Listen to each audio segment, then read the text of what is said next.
Hello students, today we will discuss about energy levels of hydrogen atom. Last class में हमने bore atomic model पे base ये discuss किया था कि कोई भी ऑर्बिट होता है तो वहाँ पे उस ऑर्बिट का रेडियस क्या होगा, इलेक्ट्रॉन का जो रिवॉल्यूशन हो रहा है तो उसका वेलोसिटी क्या होगा ऑर्बिट में, एंड उस पर्टिकुलर ऑर्बिट या पर्टिकुलर लेवल में उसका एनर्जी कितना होगा। ठीक है, तो एनर्जी के लिए हमारे फॉर्मूला आया था energy of nth state will be equal to 1/n² E1।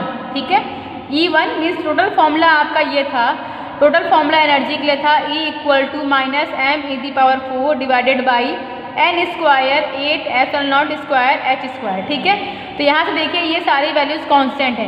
Constant क्या है, अगर हम n की वैल्यू, अगर हम फर्स्ट स्टेट की बात करें then energy of first state will be equal to, तो n की वैल्यू 1 हो जाएगी एंड फॉर्मूला होगा आपका -m⁴ डिवाइडेड बाई 8ε0² h²। ठीक है, तो h प्लांक कांस्टेंट है, इसकी वैल्यू फिक्स होती है, ε0 की भी वैल्यू फिक्स होती है, मास ऑफ इलेक्ट्रॉन की वैल्यू फिक्स होती है एंड E की वैल्यू भी फिक्स होती है। और जब ये सारी कांस्टेंट वैल्यूज़ को आप पुट करेंगे तो यहाँ से इसको सॉल्व करने के बाद energy of first state will come -13.6 electron volt.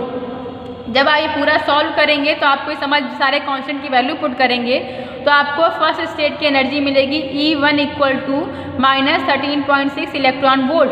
तो यहाँ पे आपका nth स्टेट के लिए फॉर्मूला क्या है, En equal to 1/n² E1। इस तरीके से हम यहाँ पे सेकेंड स्टेट n की value, second state, third state, fourth state, fifth state या किसी भी स्टेट के लिए वैल्यू पुट करके, n की वैल्यू पुट करके किसी भी स्टेट पे एनर्जी लेवल क्या होगा वो हम फाइंड आउट कर सकते हैं। This formula is for hydrogen atom and for hydrogen atom value of Z will be equal to 1। जो आपका E के लिए फॉर्मूला आएगा उस फॉर्मूले में Z भी होगा, Z is atomic number and for hydrogen atom atomic number will be equal to 1 and when we will put Z equal to 1 तो वहाँ से हमारा फॉर्मूला E के लिए ये निकलेगा। तो यहाँ पे फॉर्मूले में n² भी होगा, लेकिन फर्स्ट स्टेट के लिए n की वैल्यू 1 हो जाएगी और उसके बाद जब हम सॉल्व करेंगे तो फर्स्ट स्टेट का एनर्जी लेवल आपका ये निकलेगा। ठीक है, अब इसके बाद इसी पे बेस हमारा एक जनरल फॉर्मूला निकलेगा, energy of nth state will be equal to 1/n² E1 and value of E1 is equal to -13.6 electron volt. अब यही से फॉर्मूले में हम फर्स्ट सेकेंड स्टेट के लिए, थर्ड स्टेट के लिए, फोर्थ स्टेट और फिफ्थ स्टेट के लिए एनर्जी की वैल्यू फाइंड आउट कर लेंगे। When n will be for second state n will be equal to 2, then n² will be equal to 4, then value of E2, value of second state energy will be equal to E1/4 और E1 की value put करेंगे हम -13.6 electron volt. इस value को जब आप solve करेंगे तो आपका आंसर आएगा energy of second state equal to -3.4 electron volt.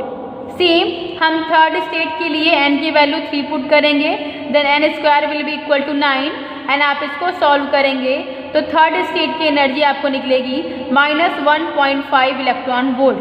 Same इस तरीके से आपके फोर्थ स्टेट का एनर्जी होगा -0.9 इलेक्ट्रॉन वोल्ट, फिफ्थ स्टेट का एनर्जी होगा आपका -0.5 इलेक्ट्रॉन वोल्ट। तो इस तरीके से आपके अलग अलग लेवल पे अलग अलग एनर्जी का वैल्यू होता है।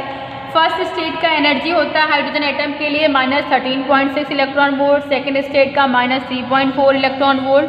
ये आपके इस तरीके से किसी भी स्टेट के लिए इलेक्ट्रॉन का एनर्जी कितना होगा, उस स्टेट पे एनर्जी कितना होगा इलेक्ट्रॉन का, वो आपको यहाँ से फाइंड आउट हो जाएगा। अब नेक्स्ट हम ये डिस्कस करेंगे, ये हमने बोर एटॉमिक मॉडल में उन्होंने कहा कि ठीक है इलेक्ट्रॉन्स का रिवॉल्यूशन होता है न्यूक्लियस के अराउंड, ठीक है, उनका जो सेंट्रीपिटल फोर्स होगा वो इलेक्ट्रोस्टैटिक फोर्स के इक्वल होगा, जो आपका एंगुलर मोमेंटम होगा that will be integer multiple of h/2π, then mvr will be equal to nh/2π।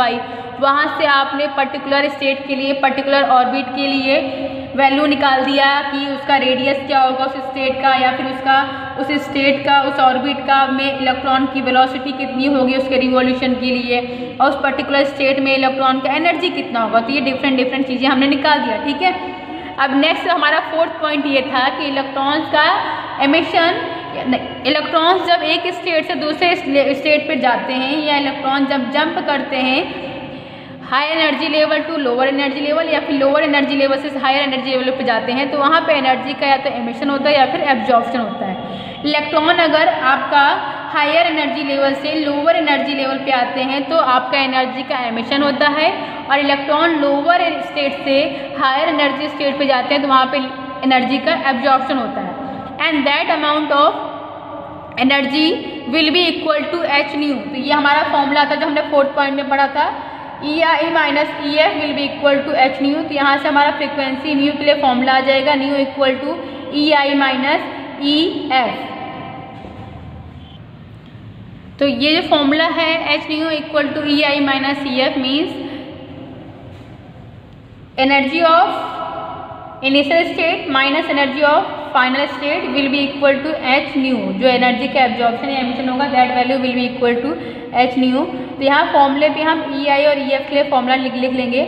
हमारा ई के लिए जो फॉर्मूला था that formula is equal to E equal to minus M E the power 4 divided by N square 8 epsilon naught square H square. ये हमारा ई के लिए formula था एनर्जी के लिए, किसी भी nth स्टेट के लिए एनर्जी का ये फॉर्मूला था।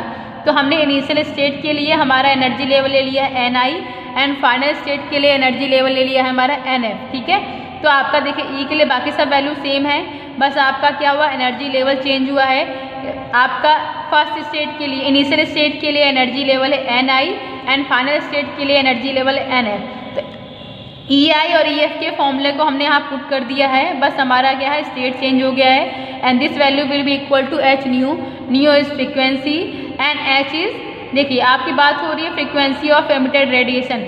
मीन जब आपका एनर्जी का एब्जॉर्प्शन या एमिशन होगा तो मतलब एक तरीके से रेडिएशन हो रहा है। जब एनर्जी का एमिशन होगा रेडिएशन होगा तो जो उस रेडिएशन की फ्रीक्वेंसी होगी वो न्यू दैट विल बी, उसकी वैल्यू क्या होगी। ठीक है, तो हमारा क्या हो जाएगा एच न्यू इक्वल टू, ये फॉर्मूले में हमने वैल्यू पुट कर दिया। तो देखिए इसमें ये जो टर्म है M E the power 4 divided by 8 epsilon naught H square constant हो जाएगा।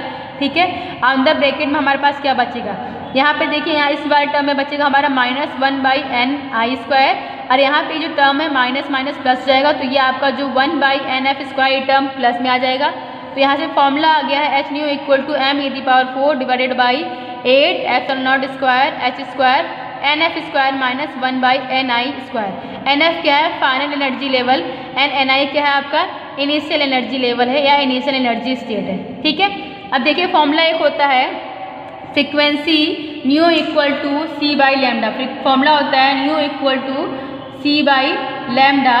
लैम्डा क्या होता है आपका वेवलेंथ होता है, and C is speed of light. तो उस फॉर्मूले में आप पुट करेंगे तो as C by lambda will be equal to M E the power 4 divided by 8 epsilon naught square 1 by N F square minus 1 by N I square. N I क्या है आपका इनिशियल एनर्जी स्टेट है, N F क्या है final energy state. मतलब electron आपका N आई state से N F state में क्या कर रहा है जंप कर रहा है। तो जब आपका इलेक्ट्रॉन एन आई स्टेट से एन एफ एनर्जी स्टेट पे क्या कर रहा है जंप कर रहा है, तो आपका ये जो फ्रीक्वेंसी के लिए वो वैल्यू फ्रीक्वेंसी क्या होगी, जो आपका रेडिएशन होगा उसकी फ्रीक्वेंसी क्या होगी, उसी के लिए हम लोग फॉर्मूला निकाल रहे हैं। तो यहाँ से देखिए 1 बाई लैम्डा की वैल्यू क्या हो जाएगी, 1 by lambda will be equal to M E the power 4 divided by 8 epsilon naught square H cube. यहाँ पे आ जाएगा तो ये एच क्यूब हो जाएगा, और यहाँ से सी भी इधर आ जाएगा 1 by N F square minus 1 by N I square.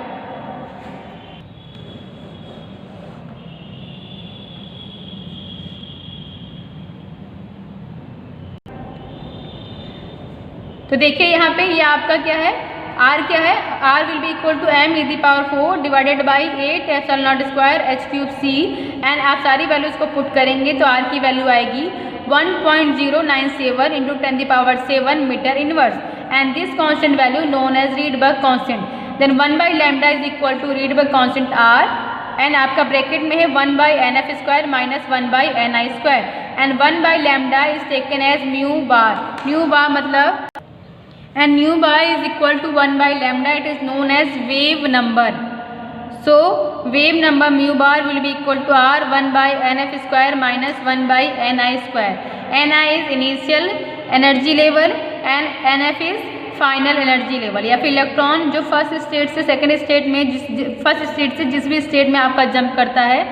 सो आपका ये कंसीडर करें कि इलेक्ट्रॉन हमारा ni स्टेट से nf स्टेट में जंप कर रहा है, तब जो आपका रेडिएशन होगा उस रेडिएशन का mu bar will be equal to R 1 by N F square minus 1 by N I square.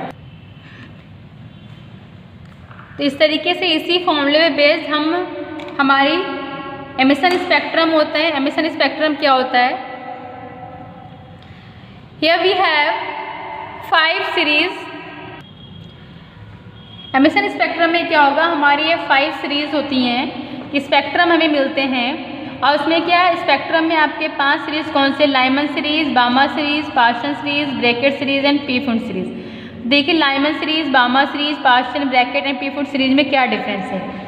अगर आपका जब आपका इलेक्ट्रॉन कहाँ जंप करते हैं, when NF is equal to 1 and Ni is equal to 2, 3, 4, 5, जब इलेक्ट्रॉन सेकेंड, थर्ड, फोर्थ या first state से हायर, जो ऊपर जितने भी स्टेट है वहाँ के इलेक्ट्रॉन अगर फर्स्ट स्टेट जो है, फर्स्ट एनर्जी लेवल जो है उसमें जंप करते हैं, तब आपको जो स्पेक्ट्रम मिलता है that spectrum known as Lyman series. Okay, and जब electron third, fourth, fifth, six, seventh या जो भी हायर लेवल हैं, सेकेंड स्टेट से हायर लेवल जो भी हैं, जब वहाँ के इलेक्ट्रॉन सेकेंड स्टेट पर जंप करते हैं, उससे जो आपका सीरीज मिलता है, जो स्पेक्ट्रम मिलता है दैट स्पेक्ट्रम नोन एज बामा सीरीज। इन दिस फॉर्मूला, देखिए फॉर्मूला है ना, जब आपका Ni और यहाँ पे NF है, और अगर आपका सेकेंड, थर्ड, फोर्थ स्टेट के इलेक्ट्रॉन फर्स्ट स्टेट पे जंप करते हैं, उसकी तब आपको जो स्पेक्ट्रम मिलता है, जो सीरीज मिलती है that is known as Lyman series. इस तरीके से पार्शियल सीरीज में क्या है, when NF will be equal to 3, when NF is equal to 3 and Ni is equal to 4, 5, 6, जब थर्ड स्टेट से जो हायर स्टेट है वहाँ की एनर्जी, वहाँ के इलेक्ट्रॉन अगर थर्ड स्टेट पे जंप करते हैं, उससे जो स्पेक्ट्रम मिलता है that is known as partial series. ठीक है, ब्रैकेट सीरीज, ब्रैकेट सीरीज में क्या होता है, आपके फिफ्थ, सिक्स, सेवन्थ स्टेट के इलेक्ट्रॉन्स आपके जंप करते हैं फोर्थ स्टेट पे, NF is equal to 4, and Pfund series क्या होता है, in this case NF is equal to 5 and Ni is equal to 6, 7। Higher state के जो इलेक्ट्रॉन्स होते हैं वो आपके फिफ्थ स्टेट में जंप करते हैं, तब जो स्पेक्ट्रम मिलता है that spectrum, that series known as Pfund series. तो इसको देखिए, आपका जो स्पेक्ट्रम के लिए जो आपका डायग्राम, ये डायग्राम देखिए, तो ये आपका एमिशन स्पेक्ट्रम के लिए डायग्राम है। एब्जॉर्प्शन में इसका ऑपोजिट हो जाता है। ठीक है, तो देखिए इस तरीके से आपका ये एनर्जी लेवल्स को डिस्क्राइब किया गया। ये energy level N is equal to 1 है, ये सेकेंड स्टेट है, ये third state, this is fourth state, fifth state and sixth state. ठीक है, एंड हाइड्रोजन एटम के लिए फर्स्ट स्टेट का एनर्जी कितना होता है, -13.6 इलेक्ट्रॉन वोल्ट। सेकेंड स्टेट का एनर्जी होता है हाइड्रोजन के लिए -3.4 इलेक्ट्रॉन वोल्ट। ठीक है, it will be electron volt EV। Third state का एनर्जी होता है -1.5 इलेक्ट्रॉन वोल्ट। फोर्थ स्टेट का एनर्जी होता है -0.9 इलेक्ट्रॉन वोल्ट। फिफ्थ स्टेट का एनर्जी होता है -0.5 इलेक्ट्रॉन वोल्ट। ठीक है, तो देखिए लाइमन सीरीज में क्या होता है, सेकेंड, थर्ड, फोर्थ, फिफ्थ या सिक्स जो भी हायर लेवल एनर्जी लेवल के इलेक्ट्रॉन्स होते हैं वो जंप करते हैं आपका फर्स्ट एनर्जी स्टेट पे, फर्स्ट स्टेट पे। ठीक है, फर्स्ट लेवल पे, फर्स्ट एनर्जी लेवल पे जब जंप करते हैं, तो अभी जो आपको ये स्पेक्ट्रम मिल रहा है this is known as Lyman series. अब देखिए क्योंकि आपके इलेक्ट्रॉन्स क्या हो रहे हैं, हाई एनर्जी लेवल से लोअर एनर्जी लेवल पे आ रहे हैं, तो यहाँ पे इलेक्ट्रॉन का यहाँ पे एनर्जी का क्या होता है, रेडिएशन होता है, एमिशन होता है, and that energy will be equal to h-nu, जो हमारा फॉर्मूला था। बामर सीरीज में क्या होगा, third, fourth, fifth, six energy levels के इलेक्ट्रॉन जंप करते हैं आपका n equal to 2 energy state पर। Second energy level, second level पे क्या होता है, सेकेंड एनर्जी लेवल पे हाई एनर्जी लेवल्स के इलेक्ट्रॉन क्या करते हैं, जंप करते हैं। ये जो सीरीज आपकी बामा सीरीज है। इसी तरीके से आपकी पार्शियल, ब्रैकेट या पी-फूड सीरीज है। इन सब में यही है कि आपके हाई एनर्जी लेवल के जो इलेक्ट्रॉन्स होते हैं वो first, second, third, fourth, fifth इन स्टेट्स पे क्या करते हैं, जंप करते हैं, और वहाँ पे क्या होता है, रेडिएशन होता है, और रेडिएशन की फ्रिक्वेंसी क्या होती है, that will be equal to h-nu, and that value will be equal to energy of initial state minus energy of final state. तो इस तरीके से हमारा किस तरह से हमें 5 सीरीज मिलती है, Lyman, Balmer, Paschen, partial, bracket, Pfund series. ये इस तरह से एमिशन स्पेक्ट्रम का डायग्राम हमने डिस्कस किया है। इसमें मेन यही इंपॉर्टेंट टॉपिक्स थे। In next video we will discuss about nuclei. Thank you.